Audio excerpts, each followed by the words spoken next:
Koi FM 94.0 Lentswela Tshipi. I'm DJ Sparkles. Hello and welcome to another edition of Young Voices for a Sustainable Future here on Lentswela Tshipi as part of our Youth Month celebration under the theme Skills for the Changing World, Empowering Youth for Meaningful Economic Participation with the tagline Gear Up for Greatness. We spotlighting young professionals who are driving innovation, transformation, and leadership across the mining industry. And joining me today in studio is Karabo Diole. He's a certified electrical engineer, SDG Young Innovator, and Technology Roadmap Engineer at Kumba Iron Ore.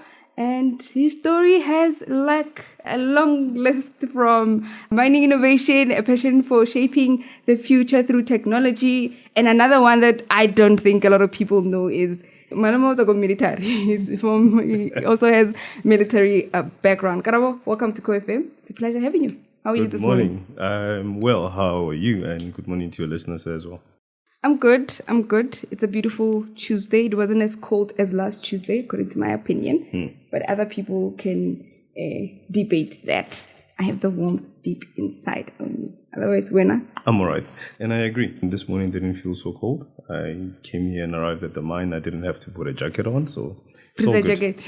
Yeah, it's all good. All right, now let's talk about your career. So you've built a career rooted in engineering and innovation. What inspired you to pursue electrical engineering, and how did that evolve into a passion for mining innovation?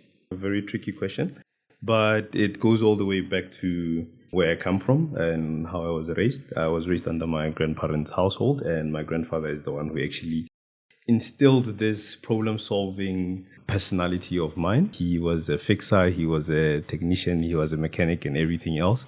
So from a very young age, I started working with the old man on everything that he worked on, and I developed a passion for everything mechanical and electrical.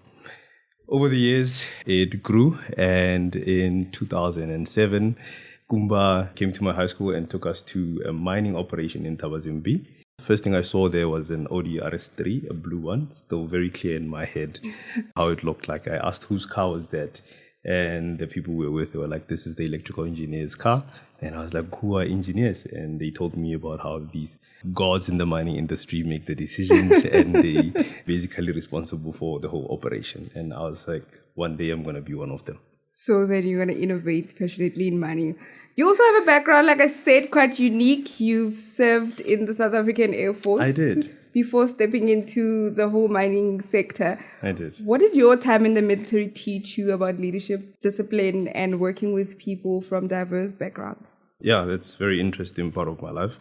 And I think I was a Kumba Basa. At the time I finished my studies, Kumba was not taking in bursary students. So I went into the military industry, right? I did my basic military training. What I've learned, leadership in the military, is that it's not about me as the leader, it's about the people that I'm leading.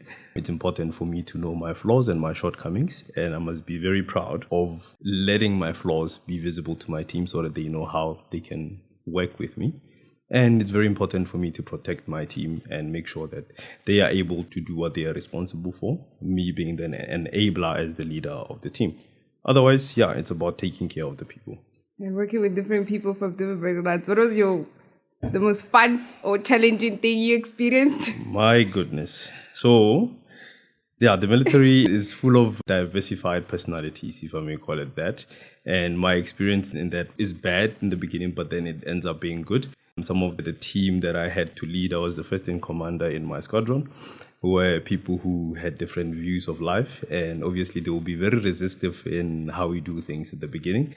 But what's interesting is that over time, we develop a working, cooperating attitude towards each other. And it ends up being, well, understanding each other. And I have this quote that I really, really believe in, and it's by Robert Collar. And he speaks about that every opportunity that you have, you must show kindness to people because you will only be here once. And I try to incorporate that in all my interactions with people, that I am as kind as I can possibly be. Do you think they remember you as a kind Karabo from the military? They do. I still meet some of them to this day, and they still refer to me as Bull. It seems like it's a stuck name to me, and yeah, it's still good. All right, back to mining. You are currently playing a key role in the future of mining, literally shaping what operations would look like in the years to come. Your current role focuses on shaping Kumba's technology roadmap. What does that involve, and how is it helping prepare our operations and our people for a more digital and automated future? One of my mentors usually brags and says his job is the best job in the world. I think I beat him to this now because my job is the best job in the world currently. I'm the technology roadmap engineer for Kumba, and what that entails is that I'm responsible for mapping, planning, and basically evaluating the state of our technology currently in the mining industry and looking in the future 5 to 10 years where we should be. This is aligning it with the company needs, the company requirements, and making sure that the technology that we're looking forward to is basically supporting that. The age of automation and digitization is already here, and we can see it in some of our technologies in the plant. I mean, plant automation. I can make an example of how we do signatures now. You don't need to be physically in front of Tshegofatso in order for you to sign something. There's what we call signing hub. We didn't used to have that, right? So technology is basically empowering us and giving us more time that we can spend on our field of expertise and taking away a lot of the administrative load away from us. And I see that being a significant positive aspect that technology brings to the mining industry. So what do you think of AI? It's something everybody's talking about, and it's changing every industry. Your view on AI, and do you believe it has a meaningful role to play in mining? Yes, very much so. But like any other tool, AI is a tool, and we must treat it as such, right? When we discovered a hammer, we used the hammer for hammering and nothing else. You can't use a hammer as a screwdriver. So AI, I see it exactly as that. I'm afraid that people are using it now or seeing it as an all-knowing solution for all of their challenges. I have a view that it must be used as a tool. It has its limitations. I believe more in human capacity than AI. I think it will help us take the administrative load and all the unnecessary repetitive tasks away from us, but also it gives us a very big opportunity for us to be able to do what's innovation really, because AI is very much restricted to what it has learned, all the algorithms it has worked with, but it cannot imagine the world that doesn't exist already, and that's the power of the human mind. So on the positives then, how do you see it together with emerging technologies shaping our industry, having been someone who is also responsible for that in the next decade, especially for young professionals coming into the space? It's going to help us miners to focus on mining. It's going to help engineers to focus on engineering and not the administrative load that we have to deal with, because all of the repetitive work can be delegated to some sort of an AI application that can do the work with much more precision, and it can then relieve us from those burdens. I see it playing a major role in safety because it can learn from a lot of experiences. It can learn from a lot of models that have occurred from incidents from all over the world, and it can bring that home to us at a push of a button. So I see AI contributing significantly. I can make an example. When we do our risk assessment for every task, maybe say high risk work, AI can take learned models from different industries, aviation, from all over the world, and bring that risk assessment to us so that we can identify problems that we didn't know existed or risks that we didn't know existed at the moment. Exciting times coming up as we continue with Karabo Diole on KFM 94.0 Lentswela Tshipi, 23 minutes after 10 o'clock. Coming next is his first song request, Levels by Avicii. Why Levels, Karabo? I just love Avicii as an artist. That's it? Nothing fancy? No. All right, stay tuned and we'll be back just after this quick one. Core FM 94.0 Lentswela Tshipi. You're still tuned in to KFM 94.0 Lentswela Tshipi. If you just joined us, I'm DJ Sparkles, and I'm still continuing the conversation with Karabo Diole as we continue with Young Leaders Voices for a Sustainable Future segment here on Lentswela Tshipi. Karabo, you have been recognized globally as one of Anglo American's 2025 UN SDG Young Innovators, and being named one of Anglo's innovators is a major achievement, but it's also an experience that connects you to a global community. Congratulations on that. Thank you. Thank you so much. How did it feel like? This one is very personal for me. It's like having the opportunity for you to showcase your talent and also align it to the principles that I was raised by, right? And what I mean by that, I'm a passionate innovator. This is what I do, solve problems in an unconventional way, right? Over and above that, like I said at the beginning, that I was raised in my grandmother's household. And one thing that I took from that experience is that the saying, "Ya hore, And what it means is that in whatever you do, however you use the resources that you have today, you must have in mind that there is a future. So you must use those resources with the future in mind. And that's what the nation's sustainability development goals are about, that we currently have limited resources. We can be talking about water, we can be talking about various resources in South Africa, we're talking about our vast minerals underground. But we need to live every day with the mindset that there's going to be a tomorrow and we must use such resources with that in mind. So it's on a global platform. What is that experience like? I know you guys are meeting other young professionals from different countries and industries. Yep. And how did that experience now shape your perspective on innovation, sustainability, as well as the role that the youth have in driving change? One, I have to highlight that I think South Africa is the best country in the world.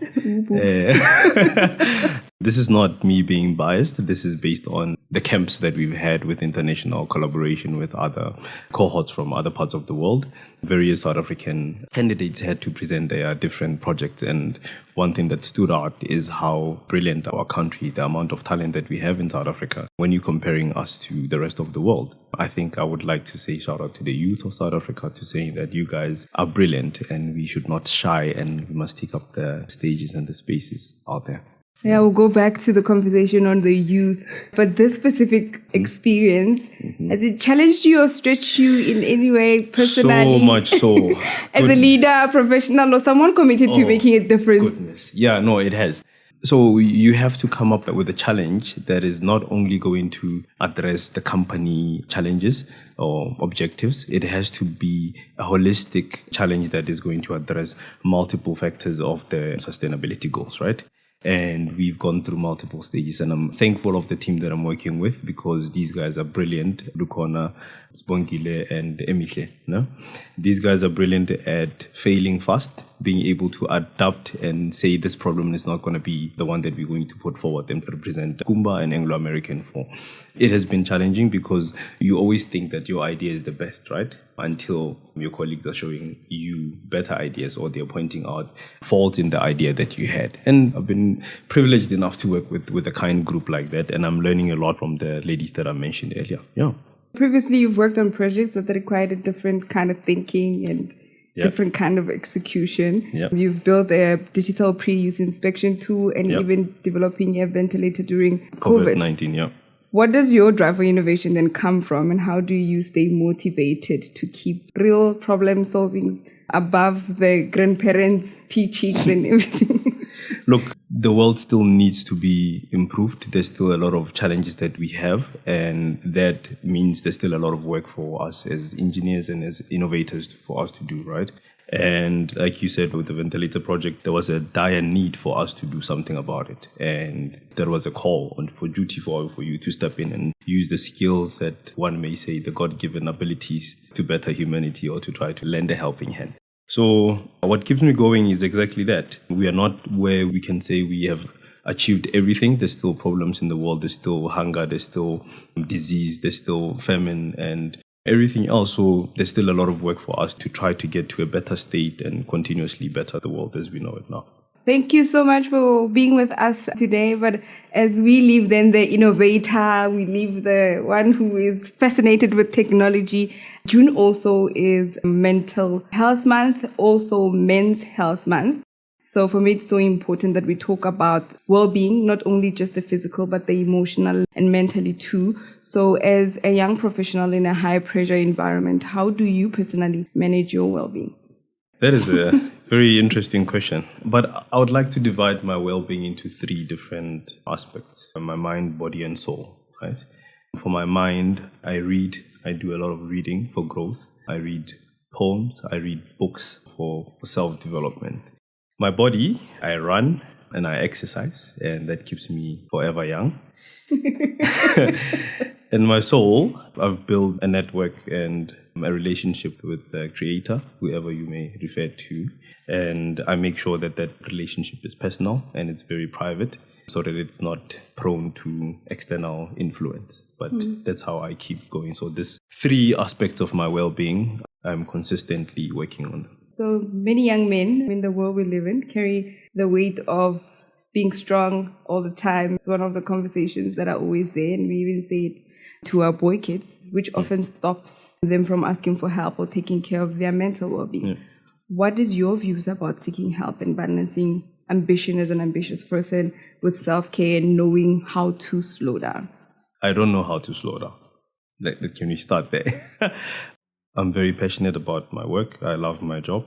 And that results in me sometimes forgetting that there is a requirement for one to slow down, right? And over and above that, as you had highlighted, a lot of us young men tend to want to carry the weight of the world and not consider that there is help out there. I've been fortunate enough to have a group of friends and colleagues and acquaintances around me who I can trust, that I can talk to about my problems. Sometimes it's a matter of just venting, as it's referred to. But there's wise men who said if you share your problems with someone, they are halved, right? So even if it's just speaking to someone else, as much as you don't get a solution out of it, but for the fact that you voiced it out, it might have an effect that gives you some sort of a solution. Or if anything, it feels lighter because you've spoken to someone else about it. Yeah, so I've been blessed to have a group of people around me who are cognizant of my well-being and who do care and will highlight, Karabo, you've been going on at this for way too long, maybe you need a break. Not that I always listen to them, but they are there to show that they care and they are seeing when I'm straining myself. So we need people like that in our lives. How do you then create those relationships? I don't know how like I said. I'm listening to you and I'm thinking, okay, it's the privilege of having built those solid foundations. And I think it's something that I'm taking away, even as a woman, to say you build a community. Oh, that's what they say. Women are more likely to have a community where we can just sit and vent than men. But as a man who has that kind of community, how would you advise someone to build it? You give out the same courtesy and you will receive that, right? You extend the hand to help and eventually someone will basically do the same for you. And not long, you will notice that actually I have a community because of you having had extended the hand.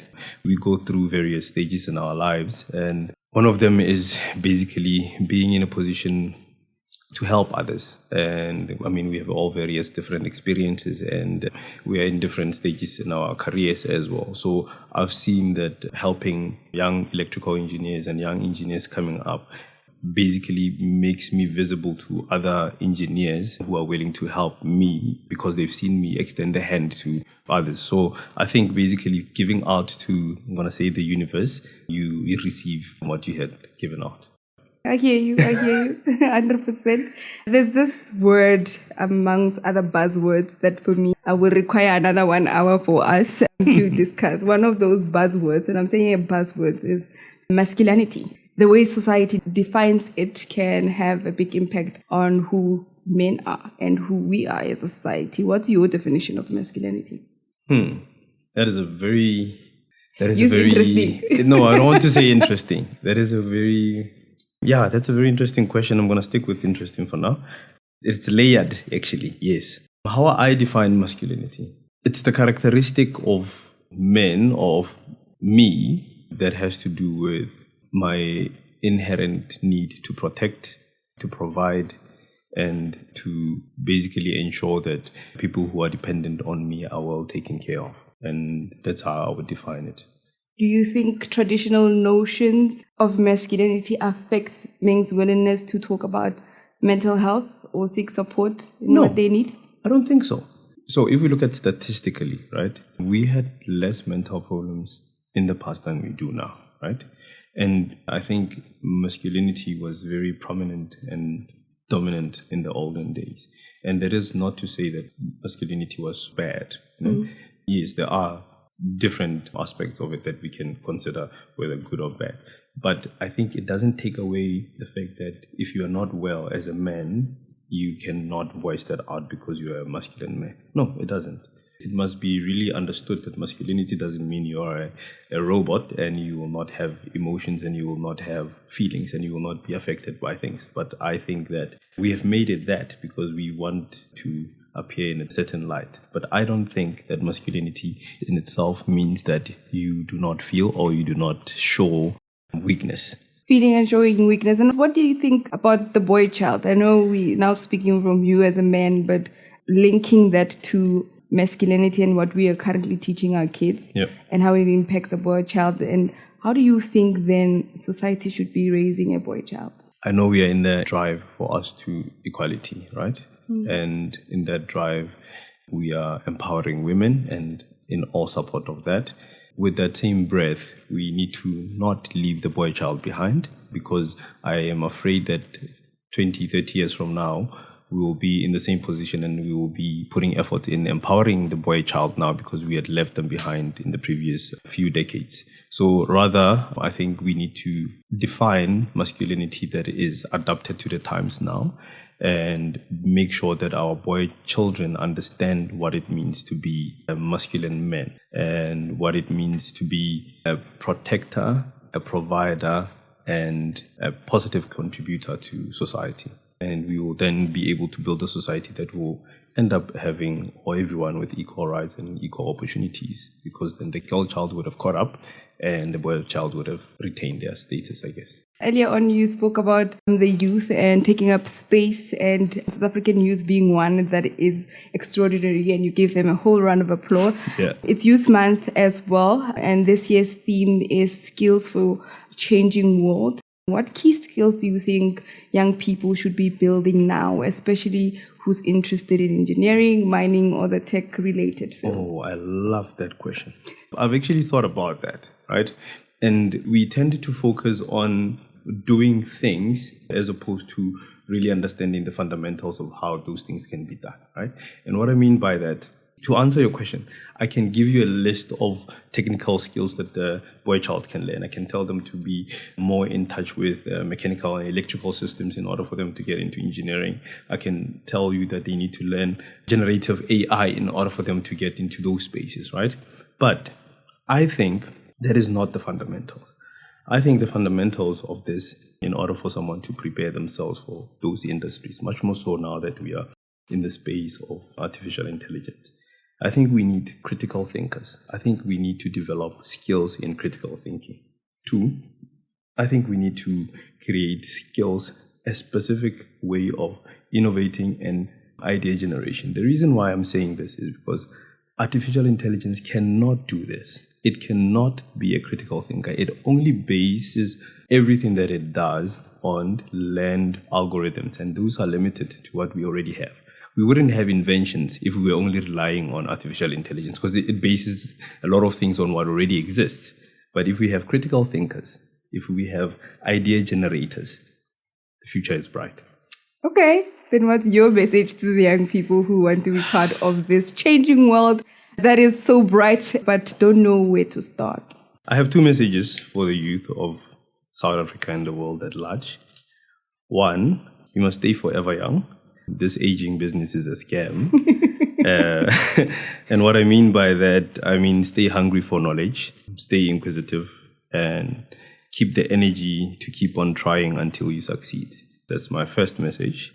Second message, I'm basing it on one of my favorite poems of all time, which is Invictus by Sir William Ernest Henley, where he says, I am the master of my fate, I am the captain of my soul.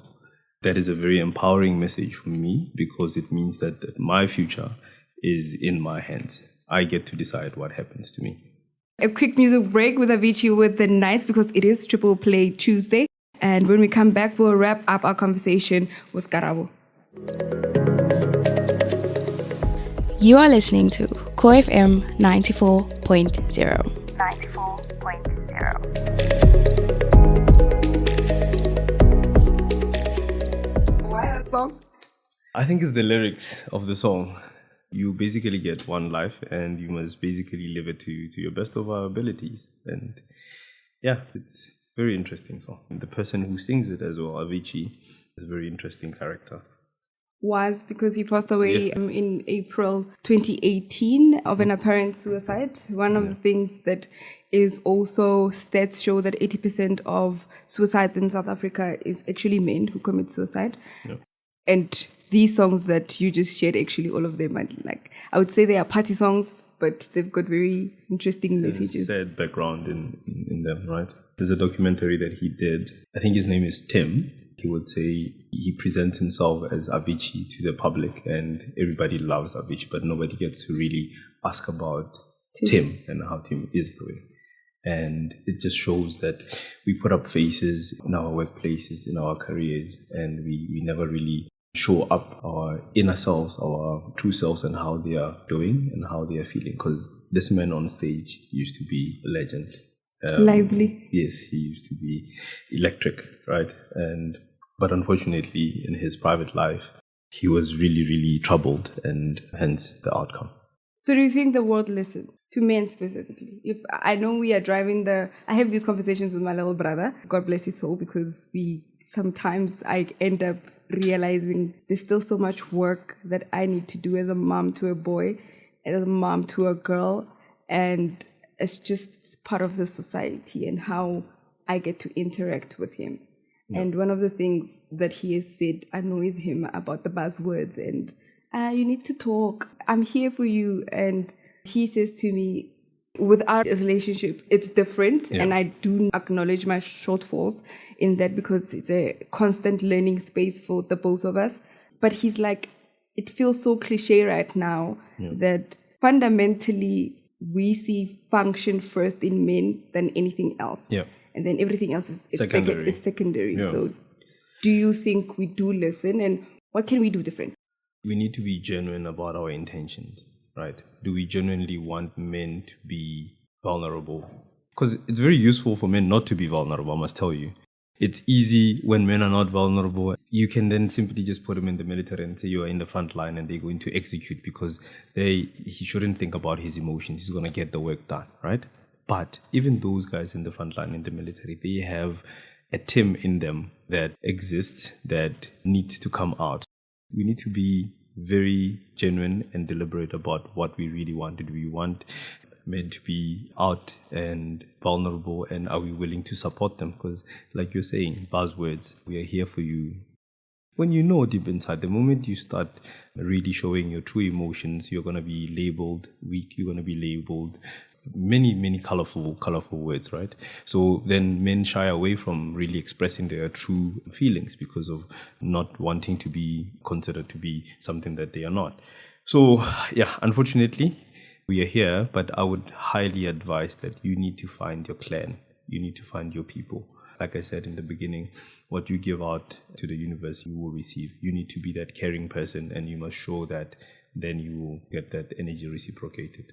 Thank you so much, Karabo, for joining us. Fun wrap up on a lighter note. What's one fun fact about you that most people don't know? I always say this. So they know. I don't know if they listen. I'm a nice person, right? Contrary to popular perception and popular belief, I'm quite a laid-back person. Must be the glasses. It must be the glasses and my serious face. I mean, when I'm at work and I'm doing work, then it's a bit different. But yeah, I'm a nice person. One day dream job, if you could do anything, any job, just for one day, just for fun, what would it be? I don't know what the job would be, but I know what I would like to do. I don't know what would the job be called, right? I would like to be able to communicate to the world, and I would like to give a message of hope to the world. I think I have a gift of communicating. I think I have a gift of speaking to people. And I think if I was given that one day opportunity that I could do anything that I want to do, I would want to give a message of hope to the world. Okay.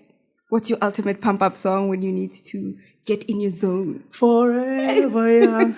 Forever Young by Jay-Z. The reason for that is in that song, he speaks about him coming from the hood.